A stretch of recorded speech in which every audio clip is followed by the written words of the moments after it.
Spokane, Washington, is a city still reliving the Expo World's Fair.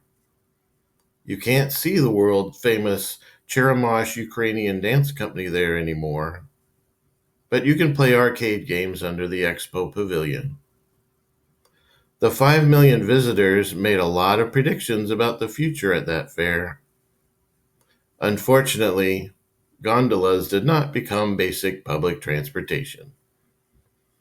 One thing they probably could not predict, however, is that Spokane would be one of the first U.S. cities to offer legalized recreational marijuana, or rec.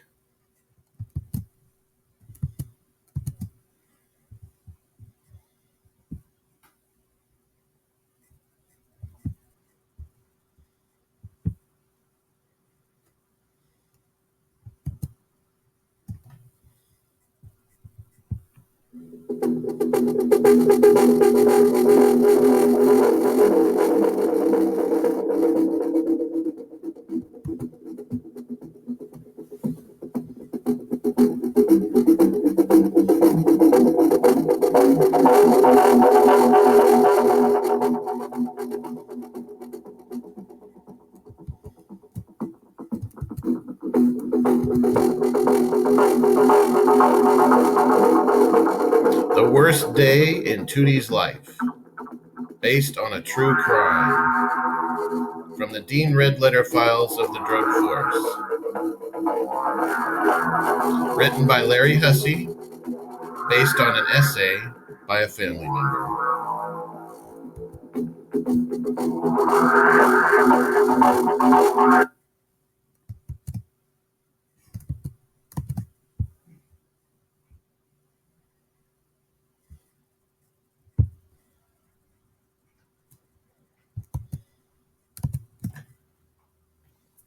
One idea that did catch on from that World's Fair was Four Seasons Coffee Roasters, which opened 2 years later. Dean Redletter just called it a home away from home. On the table in front of him were placed a stack of papers and a mug of coffee. He began to read out loud. Paul Candlestrom, injured World War II veteran. His death was suspected of being a murder. There was evidence that he was illegally anesthetized and poisoned.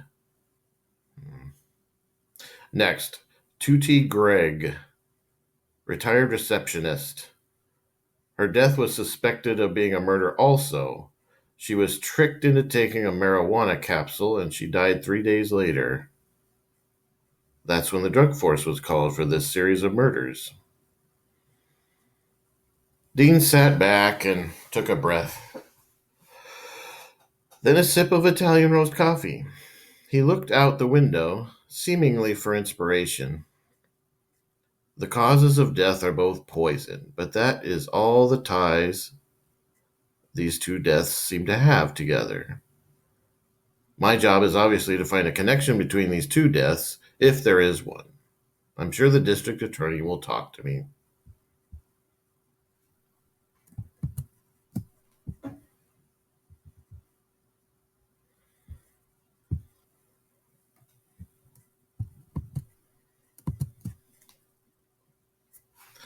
The DA will not speak to you, the receptionist told Dean. Dean put on the charm. Well, since we are all federal employees, I would consider it a great professional courtesy. Then he smiled. The receptionist just rolled her eyes. Then the DA opened his office door and asked Dean to come in. What can I do for you, fellow Fed? The DA lilted. I am Dean Redletter, military intelligence officer for the U.S. Drug Force. I am trying to connect these two deaths to see if there is a motive. Dean handed him a paper. Of course there is a connection. Neither one was prosecuted. You know that. Yes, I deserve that. But I'm not talking about how Trump fired all the DAs so organized crime could get 4 years of the good life. I'm asking who wanted these two people dead. If we knew that, we would have prosecuted them, of course. I'm not asking you to admit any mistakes. I really am just interested in the facts.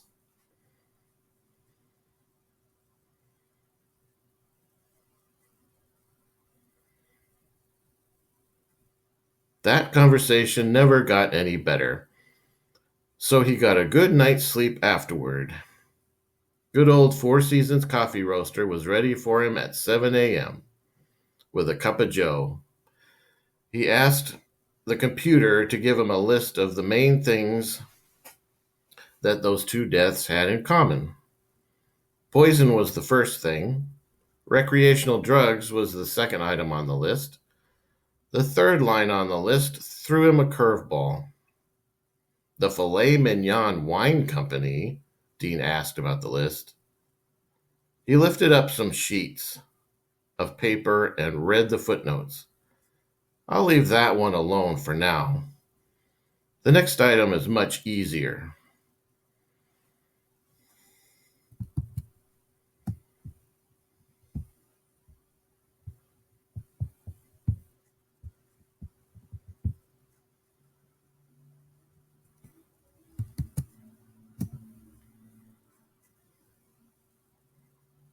The next item was that both were called in to Spokane 911.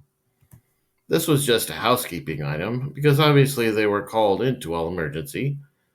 Dean took a taxi to the call center for Prairie Home Communication. Dean was escorted right into the general manager's office. What can I do for you? He said. I am Dean Redletter of the Drug Force, and I see you have more than the average number of complaints for an interlocal 911 provider. Yes, we have been investigated for prioritizing weapons calls over non-weapons assault calls, and we are working with our interlocal agreement holding cities on that. Okay, good. What about neglect? Do you neglect callers who need to call in often, even every day? Well, that does not come up with our agreement holding cities, no. We usually end up labeling those as crazy. Do you have a qualified psychiatrist you consult with on that? You know the answer to that, Officer Redletter. If we determine the caller is crazy, then we do nothing for them. It's the same with the FBI and Homeland Security.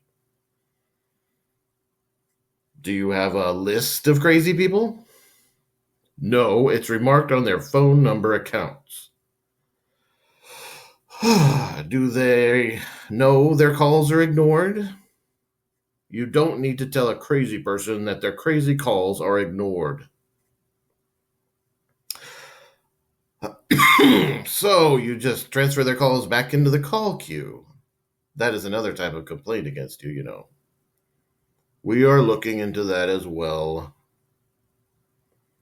Okay, all right. Send me your last financial audit, and I will be on my way.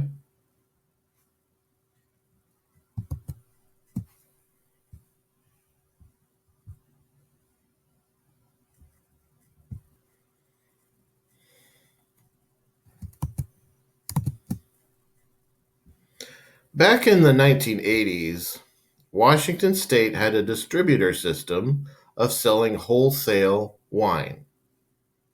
The distributor for the Filet Mignon Wine Company was G. Faraday and Company. Dean arranged to meet with Mr. Faraday at his home. I'm going to ask you the hard question first.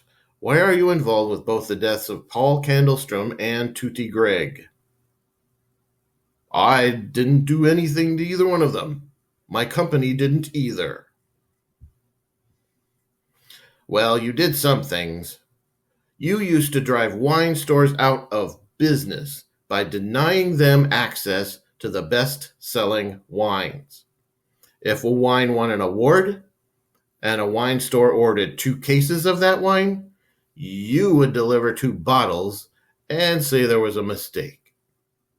Also, distributors were supposed to take inventory and provide recommendations for which of their wines to stock up on. But you never took one inventory at any wine store. You were not helping local independent wine stores to succeed as you were required to by law. That is why you almost ended up in jail. Yes, well, I had to figure it out and make it happen, just like I will now. Did you know that filet mignon wine and the local pot shop have an alliance, you might say? The winery holds grudges against people they call babies, which are mainly critics. The pot shop then uses its connections to bump off people and make it look like an accident. Is this off the record? Yes, I have had enough of the justice system. I will leave you to your bottles in that case. Dean left.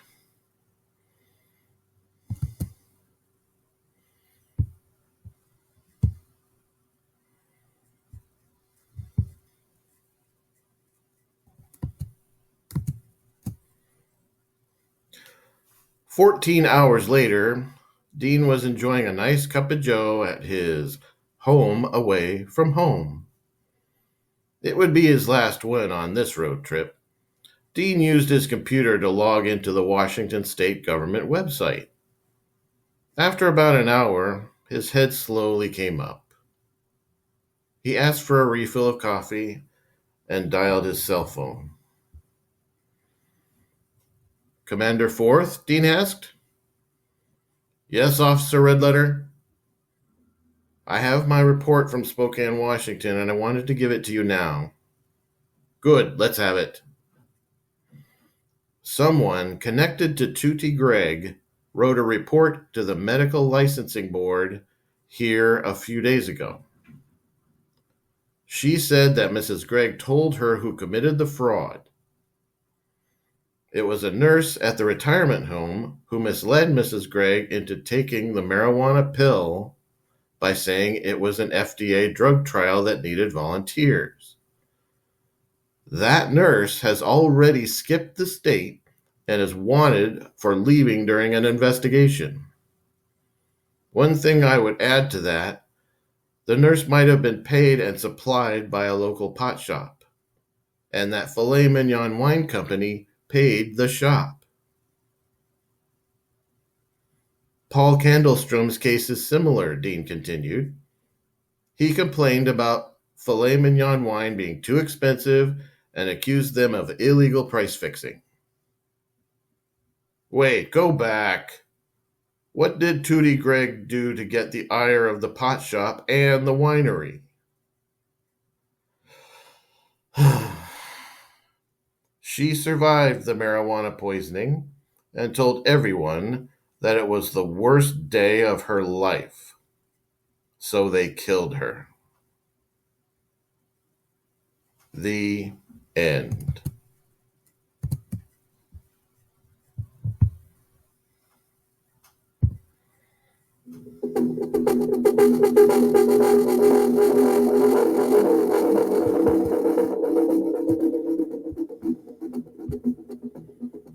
This has been the worst day of Tooty's life, based on a true crime. From the Dean Redletter Files of the Drug Force. Written by Larry Hussey, based on an essay by a family member.